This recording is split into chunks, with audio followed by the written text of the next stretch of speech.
A'udzu billahi minasyaitonir rajim. Bismillahirrahmanirrahim. Allahumma zidna ilma wa fahma wa alhiqna bisolihin. Rabbi shrah li sadri wa yassir li amri wahlul 'uqdatam min lisani yafqahu qawli.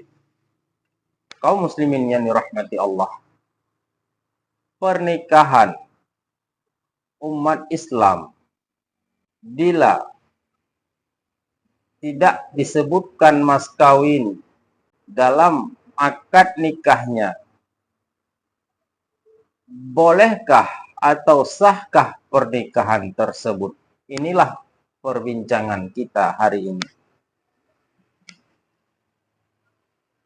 Bila si wali atau ayah daripada si mempelai wanita tidak menyebutkannya mas kawin ketika akad nikah, begitu juga daripada pihak mempelai pria tidak menyebutkan mas kawinnya ketika akad nikah, maka wajib bagi mereka mentakdirkan mas kawinnya di dalam hatinya. Maksudnya mereka ada dalam hatinya akan memberikan mas kawin. Seberapa itu? Yang penting di dalam hatinya ada mentakdirkan sesuatu mas kawin tersebut. Yang ditakdirkan di dalam hati itu ketentuannya tidak ada. Berapa banyaknya tidak ada. Pernikahan mereka sah, tapi mas kawinnya ini kan belum terjawab. Tapi mereka wajib mentakdirkan mas kawin tersebut di dalam hatinya supaya sah nikahnya. Kalau tidak, tidak sah. Nah, itu syaratnya wajib mentakdirkan mas kawinnya. Seperti orang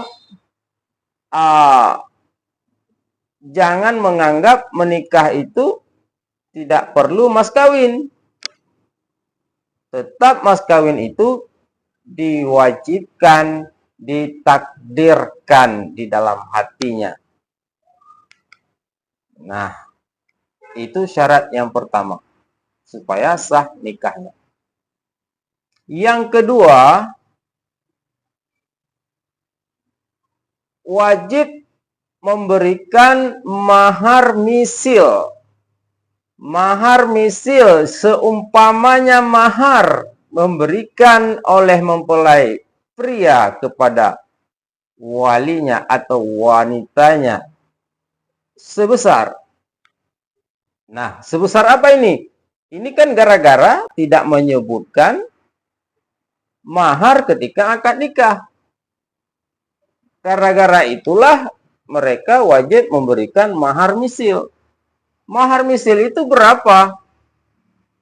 Jumlahnya berapa? Mahar misil itu mahar seumpama, maksudnya seumpama saudaranya mempelai wanita, kakaknya, saudaranya, adiknya, berapa dulu mas kawinnya? Kalau misalnya 10 mayam, berarti 10 mayam. Atau 10 gram, 10 gram. Berapa kakak, saudara-saudara, dan adiknya itu berapa ketika menikah? Yang sudah menikah. Atau tidak ada saudara, ke ibu. Ibunya berapa? Nah, itulah mahar misil. Kalau juga tidak tahu misalnya, saudara tidak ada, ibu meninggal, tidak tahu berapa mahar misilnya, kembali kepada mahar misilnya, yaitu seumpama adat di kampung itu. Kampung itu kebiasaannya berapa mas kawinnya. Nah, lihat sekelilingnya. Berapa kebiasaan adat di sana, berapa mas kawinnya. Kalau seandainya 100 ya terpaksa. Makanya sebut mas kawin ketika akad nikah supaya tidak memberatkan dirimu sendiri. Nah, memang sah nikahnya, tapi itulah akibatnya. Berdoa saja, akad nikah itu, mas kawinnya nanti tidak sebanyak itu. Oleh karena itu,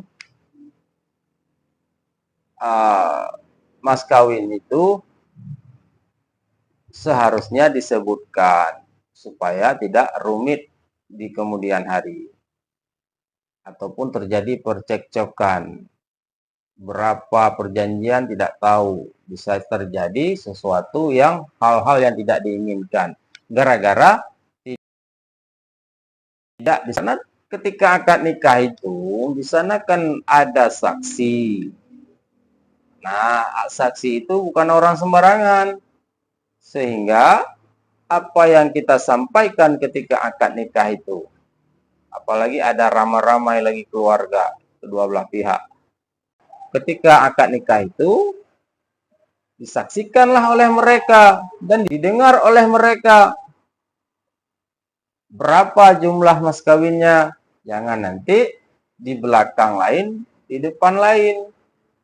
Perjanjian 10, bayar 5, ataupun sebaliknya, perjanjian 5, bayar 10. Nah, itu bisa membahayakan keluarga itu juga. Jadi penting disebutkan akad nikah, penting walaupun sah, nikahnya itu sah, tidak disebutkan mas kawinnya sah, tapi penting sekali bila disebutkan akad, ketika akad nikah itu mas kawinnya sangat penting sekali. Itu seperti kita katakan tadi, pentingnya demi menyelamatkan hal-hal yang tidak diinginkan. Nah, baiklah kaum muslimin yang dirahmati Allah. Ada lagi yang perlu kita bahas sedikit. Alangkah baiknya mas kawin itu jangan terlalu banyak dan jangan terlalu sedikit. Sedang-sedang saja. Walaupun di kitab-kitab Allah sudah disebutkan berapa sebanyak-banyaknya, berapa sekurang-kurangnya sudah disebutkan. Kadang-kadang kita nilai dengan mata uang sekarang tidak sesuai. Itu kadang-kadang kita membuat seperti tidak layak. Nah, tapi intinya, misalnya di karangan-karangan ulama yang pernah kita dengar-dengar, sekurang-kurang mas kawin itu 7 dirham. Ada juga mengatakan 10 dirham. Nah, 1 dirham itu berapa? 5.000. Sekarang ini lebih kurang 5.000. Nah, kalau seandainya sekurang-kurang mas kawin itu 10 dirham, 50.000. Kalau mata uang kita sekarang kan alangkah jarang, tidak ada, kecuali di pegunungan, itu terserah. Nah, yang penting itu dasarnya, kuncinya sekurang-kurangnya seperti itu. Masuk akal atau tidak, itulah sekurang-kurangnya. Jadi yang kita ajak menikah nanti bukan diambil yang sekurang-kurang itu, di atas itu. Nah, jadi menurut adat di sana, menurut lingkungan di sana, di mana kamu tinggal, disitulah kamu beradaptasi. Jangan menjadi fitnah, jangan menjadi cemoohan. Apa itu? Mereka menikah, mas kawinnya, ya jadi perbincangan, jadi gosip-gosip berbahaya. Kita menghindari seperti itu kan sunat juga, bahkan wajib, sebagian ulama mengatakan. Baiklah kaum muslimin yang dirahmati Allah. Sebaik-baik mas kawin, sekurang-kurang mas kawin, begini, dan sebanyak-banyak mas kawin itu menurut di mana kalian berada. Sesuaikanlah, beradaptasilah. Kalau memang tidak sanggup, pergi ke negara yang lebih murah. Apa salahnya? Kalau tidak sanggup di daerah itu misalnya, kamu menikah di daerah itu, perempuan di situ, perempuan yang ada di daerah di situ, mahal-mahal, adatnya banyak sekali, mas kawinnya, mudah sekali. Cari ke kampung yang lain. Di kampung yang lain pun tidak ada, cari ke negara yang lain. Apa salahnya? Perempuan itu banyak. Yang penting ada cara, ada jalan, ada kemauan, semua bisa dicapai. Nah, itu tergantung kita laki-laki. Kembali kepada permasalahan tadi. Pernikahan, ada mas kawinnya, ada ijab kabulnya, ada saksi, ada mempelai pria, ada wali yang menikahkan, saksi 2 orang. Nah, itu adalah suatu rukun nikah juga. Perlu juga kita mengetahuinya. Bahkan wajib mengetahuinya bagi orang-orang yang sudah menjalani sebelum menjalani pernikahan tersebut. Lebih-lebih si saksi dan wali itu yang paling utama. Mempelai pria juga begitu. Kemudian ada sesuatu bila terjadi pada pasangan kita masing-masing. Apakah di daerah lain, apakah di daerah kita. Misalnya, ini orang Islam baru menikah. Mereka baru menikah. Belum tidur bersama, belum tinggal bersama, belum berhubungan, belum bersetubuh. Maksudnya belum bersetubuh. Lalu berpisah. Nah, kalau berpisah, bila berpisah mereka tidak cocok, ataupun salah target, ataupun salah yang diperkenalkan, ataupun ada suatu aib yang begitu cela, yang begitu menggelikan sehingga mereka tidak mau bersama, sehingga mereka bercerai. Tapi mereka belum bersetubuh, belum tidur bersama, belum bersetubuh intinya. Apakah boleh mas kawinnya yang telah diberikan, misalnya 100 gram, apakah boleh diminta kembali oleh si laki-laki? Ataupun semuanya harus dikembalikan menurut hukum syar'i. Menurut hukum Islam, bila kejadian seperti itu, mas kawinnya si laki-laki berhak meminta kembalikan mahar saya setengah. Si wanita tidak boleh menolak, tidak boleh untuk melawan hukum. Hukum sudah ada, bahkan hukum di syariat Islam pun sudah tertera.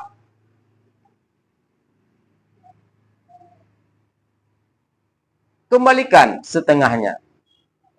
Nah, inilah hukum fikih. Bila terjadi yang demikian, lalu ada lagi kejadian lagi, bila apa ini lagi? Bila si perempuan ini sudah habis untuk buat pesta. Misalnya mas kawinnya itu sudah disedekahkan untuk pesta perkawinan. Bagaimana? Ya itu caranya agak sulit. Caranya lebih sulit lagi. Ya si laki-laki ini, si suami ini ya harus pasrah lah. Kalau memang terlambat untuk diceraikan. Kalau mau kepingin kembali setengah, pasti ya sebelum pesta lah kamu ceraikan. Kalau memang terbukti dia bersalah, misalnya terbukti dia menyimpan sesuatu aib ataupun menyimpan selingkuh ataupun yang menyakitkan, ataupun dia bilang katakan dia katanya masih gadis, rupanya dia janda, maksudnya sudah punya anak. Kalau gadis sama janda kita tidak tahu kalau tidak punya anak. Nah, ini ternyata terbukti ada anaknya yang disembunyikan. Nah, ternyata dia janda. Nah, boleh-boleh saja. Ceraikanlah dia ketika sebelum pesta, jangan sesudah pesta. Kalau sesudah pesta ya itu nanti alasannya si pihak mempelai wanitanya, sungguh alasannya seperti itu, sudah habis mas kawinnya dibuat acara. Nah, kalau memang si laki-laki ini ingin menyidik lagi, ingin memperpanjang lagi, itu terserah dia. Berapa habis lembunya, berapa habis pestanya, berapa karung berasnya, berapa ikannya. Itu kalau dia mau hitung-hitung ya terserah. Intinya susah untuk mencari solusi. Kalau sudah terjadi yang demikian, ya pasrahkan saja, relakan saja. Berapa yang dikembalikan, berapa yang mau diambil, terserah. Pasrah saja. Ikhlaskan saja. Selesai masalah. Jangan gara-gara itu naik pengadilan lagi, habis duit entah kemana, lebih banyak lagi bahkan duitnya untuk ke pengadilan.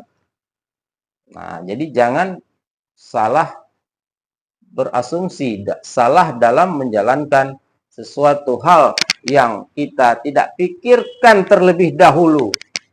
Oleh karena itu, pikirkan terlebih dahulu sebelum bertindak. Nah, itulah masalah-masalah perkawinan, mas kawin, dan dikembalikan atau tidak dikembalikan sudah kita jelaskan sedikit banyaknya, dan waktunya kita berpisah. Di lain waktu kita akan jumpa kembali. Lebih dan kurang saya mohon maaf. Wallahu a'lam bishawab. Wabillahi taufik wal hidayah. Assalamualaikum warahmatullahi wabarakatuh.